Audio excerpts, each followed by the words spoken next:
Assalamualaikum warahmatullahi wabarakatuh. Selamat pagi anak-anak semua. Kita masuk ke pertemuan berikutnya mengenai memproses buku besar. Sebenarnya materi ini materi yang sangat mudah. Berikut Ibu akan memberikan langkah-langkah terkait dengan memproses buku besar. Di sini kita melihat ada joglo travel yang pertemuan kemarin sudah Ibu berikan mengenai jurnal umumnya joglo travel. Nah, ini adalah Travel Joglo Semar. Terkait dengan jurnal umum di sini, kalian sudah memahami semua. Nah, kita akan memposting ke dalam buku besar. Buku besar yang kita tahu, kalian mengetahui bahwa buku besar itu ada beberapa macam. Ibu akan sharekan di sini bahwa buku besar akuntansi itu ada 4, ya. Di sini akan Ibu sharekan ya, kalian bisa googling aja, di situ ada bentuk buku besar, ya, buku atau cara membuat buku besar boleh, atau di sini ada bentuk buku besar. Bentuk buku besar itu ada yang bentuk T, ada yang bentuk 2 kolom, itu ada semua di sini. Jadi kalian bisa mudah, atau kalian bisa memakai buku akuntansi keuangan kelas atau praktikum jasa dagang manufaktur kelas 11. Di sini Ibu akan sharekan, yaitu pertama bentuk buku besar ya. Nah, di sini ada sebentar. Nah, ini ada bentuk T. Bentuk T yang sangat sederhana. Yang kedua bentuk kontrol. Yang ketiga bentuk stafel berkolom atau saldo tunggal. Yang keempat bentuk stafel berkolom saldo rangkap. Yang kita pakai adalah ini. Yang keempat bentuk stafel berkolom saldo rangkap yang akan kita bahas di pertemuan kali ini. Nah, caranya kita masuk ke buku besar ya. Nah, ini ada Travel Joglo Semar buku besar. Ingat, buku besar itu adalah memposting setiap akun yang ada di dalam jurnal. Ingat, setiap akun berarti nggak boleh digabungkan. Jadi masing-masing akun punya buku besarnya sendiri-sendiri. Kita bahas dari yang pertama adalah kas. Kenapa kok kas pertama? Karena kas nomornya 1. Lihat ini. Kas nomornya 1. Kita bahas yang pertama kas. Yang kita input, ingat, ditulis dulu. Ini bentuknya ya. Bentuk stafel rangkap tadi yang kita pilih nomor 4 ya, tadi kan kita pilih ya nomor 4, ini bentuk stafel berkolom saldo rangkap. Ini bentuknya ya, bentuknya seperti ini. Langkah awal yang kita perlu ya, ini Ibu hapus dulu ya. Langkah awal kita adalah posting saldo awal. Ini ya, nama akunnya adalah kas, general ledger adalah jurnal umum yang tadi di sini ada ya, ini jurnal umum. Kemudian account number itu yang ada di sini, ini account number, kita masukkan ke sini. Kemudian ini yang pertama kali date itu tanggal, description keterangan, kalian sudah tahu, balance itu adalah saldonya. Kita input saldo awal. Saldo awal didapatkan dari mana? Saldo awal itu didapatkan dari neraca saldo sebelum transaksi. Paham ya? Jadi sebelum adanya jurnal umum itu ada saldo awal dulu, yaitu namanya neraca saldo. Neraca saldo kas berapa? 50 juta. Maka kita inputkan di buku besar. Di balance ya, bukan di debit kredit, tetapi di balance, yaitu sebesar 50 juta. Sampai di sini paham? Paham ya? Ibu ulangi, saldo awal didapatkan dari neraca saldo yang ada per 1 Agustus 2018. Jadi saldo yang sebelum adanya transaksi. Nah, yang kedua kita input. Setelah saldo awal kita input, ini Ibu hapus dulu biar nanti kalian paham masukinnya dari mana. Ya, ingat ya, saldo awal dimasukinnya di bagian balance, yaitu debit. Kenapa kok di debit? Karena di sininya debit, maka masukin di buku besarnya juga debit. Yang kedua, kita input. Kalau saldo awal sudah diinput, maka input yang ada di transaksi. Yang ada kasnya tanggal berapa? Oh iya, tanggal 1 Agustus itu ternyata ada mode refund. Kan kas di debit nih. Ini kasnya ada di debit sebesar 1.200.000.000. Maka kita inputkan tanggal 1. Deskripsinya berasal dari jurnal umum atau JU, kalian singkat boleh. Masukinya bukan di balance lagi, karena bukan saldo awal. Karena ini saldo transaksi, maka masukinnya di bagian debit. Kenapa di bagian debit? Karena di jurnal umum juga bagian debit 1.200.000.000. Kita masukkan. Oke, sampai di sini paham? Nah, setelah itu kita jumlah, tadi kan saldo awal 50 juta, ditambah dengan 1.200.000.000 menjadi 1.250.000.000. Nah, lagi ada nggak yang kaitannya dengan kas di transaksi jurnal umumnya Travel Joglo Semar? Kita cek lagi. Oh, ternyata ada ini di tanggal 2. Maka di buku besar tulis dulu tanggal 2. Kita input di jurnal umum. Ya, jumlahnya berapa?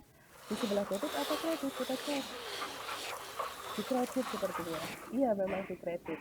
Sebesar 120 juta. Maka kalau di sininya kredit, kita input ke dalam buku besar juga kredit 120 juta. Tadi kan sudah ada 1.250.000.000, karena ini kredit, maka 1.250.000.000 dikurangi dengan 120 juta. Hasilnya 1.130.000.000. Begitu seterusnya. Ada lagi di tanggal berapa? Untuk di jurnal umumnya ada di tanggal 4, itu juga ada kas, maka di sini juga tulis kas 4. Berasal dari jurnal umum. Ada di sebelah kredit. Coba dicek, di sini ada kas 30 juta. Maka di sini juga sama, 1 miliar dikurangi dengan 30 juta. Begitu dengan seterusnya. Sampai kas itu habis. Sampai di akhir bulan. Di tanggal berapa lagi di sini ada, yaitu tanggal 6. Maka di buku besar juga tanggal 6. Kemudian jurnal umum. Ingat, tanggal 6 itu kasnya berada di sebelah kredit, maka di sini kredit. Di sini juga sama, 1 miliar dikurangi dengan 240 karena berada di sebelah kredit. Lagi kemudian di tanggal berapa, pokoknya sampai transaksi itu selesai. Dicari kasnya, yang ada kasnya. Nah, ini ada 13 juta. Berarti di sini tanggal berapa tadi? Kita cek dulu, tanggalnya adalah tanggal 8 ya. Setelah tanggal 6, tanggal 8 itu ada di transaksi jurnal umum, ada di kredit, yaitu sebesar 13 juta. Begitu seterusnya, intinya itu sampai kasnya habis. Ya, sampai kasnya itu yang namanya buku besar itu kan posting. Berarti sampai posting yang namanya kas itu selesai. Setelah tanggal 10 sudah, sekarang tanggal 13. Oh, tanggal 10 belum ya, berarti ini tanggal 10 dulu. Nggak boleh ada transaksi yang kelewat. Ingat, akuntansi itu harus jeli, nggak boleh ada yang kelewat. Tanggal 10 itu juga sama, kasnya berada di sebelah kredit. Di sini, ya, kas sebesar 5 juta. Kita masukkan. Ini 5 juta. Kemudian ada lagi di tanggal, setelah tanggal 10, tanggal berapa? Dicek setelah tanggal 10, tanggal 13. Nah, 13 ini juga sama, keterangannya sama ya, jurnal umum. Kenapa kok di sini ditulis ada keterangannya? Karena nanti ketika kalian masuk ke dalam perusahaan dagang itu ada jurnal khusus. Ya, jurnal khusus itu ada jurnal pengeluaran kas, penerimaan kas, kemudian ada jurnal penjualan, ada jurnal pembelian, itu banyak sekali. Makanya di sini keterangannya, karena ini kita pakainya hanya satu jurnal, yaitu jurnal umum, maka deskripsinya pun sama, yaitu jurnal umum. Ini kita masuk tanggal 13 ya, tanggal 13 kasnya ada di sebelah debit, maka masuk di sebelah debit. Lanjut terus, setelah tanggal 13 tanggal berapa, di sini kita cek di jurnal umumnya. Oh, setelah itu tanggal 15 kasnya berada di sebelah kredit ya. Jangan lupa ditulis sama, sebelah kredit. Kemudian di sini tanggal 15 ada 2.500.000. Maka di sini dikurangi 846 dikurangi 2.500.000. Kemudian selanjutnya tanggal berapa lagi, kita cek di jurnal umumnya. Nah, oh, di sini ternyata ada tanggal 20 sama keterangan jurnal umum, dicek tanggal berapa, tanggal 20 itu ternyata kasnya berada di sebelah debit, maka masukkan di sini di sebelah debit. Sebesar berapa di sini? Kita cek 4.500.000. Maka di sini hasilnya bukan dikurangi ya, ingat, kalau debit sama debit maka dijumlah, kalau debit sama kredit maka dikurangi. Jangan sampai salah tanggal 23, karena ingat masuknya di jurnal umum. Jurnal umum tanggal 23 itu kasnya di sebelah debit sejumlah 6.500.000, maka di sini juga sama, dijumlahkan ya. Kemudian setelah tanggal 23, pokoknya sampai akhir periodenya selesai. Ya, kalau kas ada kas terus ya, maka kas itu di input terus sampai selesai. Ya, inilah gunanya posting. Kita lanjut lagi anak-anak ya. Tadi sudah masuk transaksi 23. Ingat, debit sama debit itu adalah di jumlah 848 ditambah 6.500 hasilnya 855. Nah sekarang lihat lagi setelah transaksi tanggal 23 itu transaksi tanggal berapa? Itu di sini ada, itu transaksi tanggal 25. Tanggal 25 diambil dari jurnal umum. Nah, tanggal 25 itu transaksinya kasnya berada di sebelah debit, maka masukannya di sebelah debit 3.500.000. Ingat, debit sama debit berarti dijumlah. 855 dijumlah 3 menjadi 858.500.000 rupiah. Setelah tanggal 25 itu tanggal berapa? Dicek juga tanggal 28. Tanggal 28 itu ada transaksi. Transaksi diambil dari jurnal umum, kasnya berada di sebelah debit atau kredit, dilihat. Nah, di sini ada di sebelah kredit, maka di buku besar masuknya di sebelah kredit. Debit sama kredit berarti dikurangi. Oke, ini hasilnya. Dicek lagi. Setelah tanggal 28 ada transaksi yang berkaitan dengan kas atau tidak? Dicek. Oh, ternyata ada di tanggal 30. Kasnya berada di sebelah kredit. Masukkan di dalam buku besar, maka berada di sebelah kredit lagi, yaitu sebesar 6 juta. Maka 853.500 dikurangi dengan 6 juta di hasilnya. Nah, masih ada transaksi lagi atau tidak? Dicek di jurnal umumnya, ada atau tidak. Nah, ternyata ada ini di tanggal 31, kasnya berada di sebelah debit. Ingat deskripsinya adalah jurnal umum, kasnya berada di sebelah debit sejumlah 9 juta. Nah, ini sudah selesai. Berarti kasnya sejumlah 856.500.000. Kenapa sudah selesai? Karena di jurnal umum juga sudah tidak ada transaksi lagi. Transaksinya hanya sampai tanggal 31. Ini terakhir 9 juta. Kita cek ada 14 transaksi. Apakah betul 14 transaksi? Coba dicek. 1, 2, 3, 4, 5, 6, 7, 8, 9, 10, 11, 12, 13, 14. Transaksinya kaitannya dengan kas ya, karena kita sedang posting buku besar kas. Di sini juga 14. 1, 2, 3, 4, 5, 6, 7, 8, 9, 10, 11, 12, 13, 14. Seperti itu. Jadi kalian kalau posting juga harus tahu yang diposting itu berapa transaksi. Oh, ternyata di sini 14 transaksi yang berkaitan dengan buku besar kas. Selesai.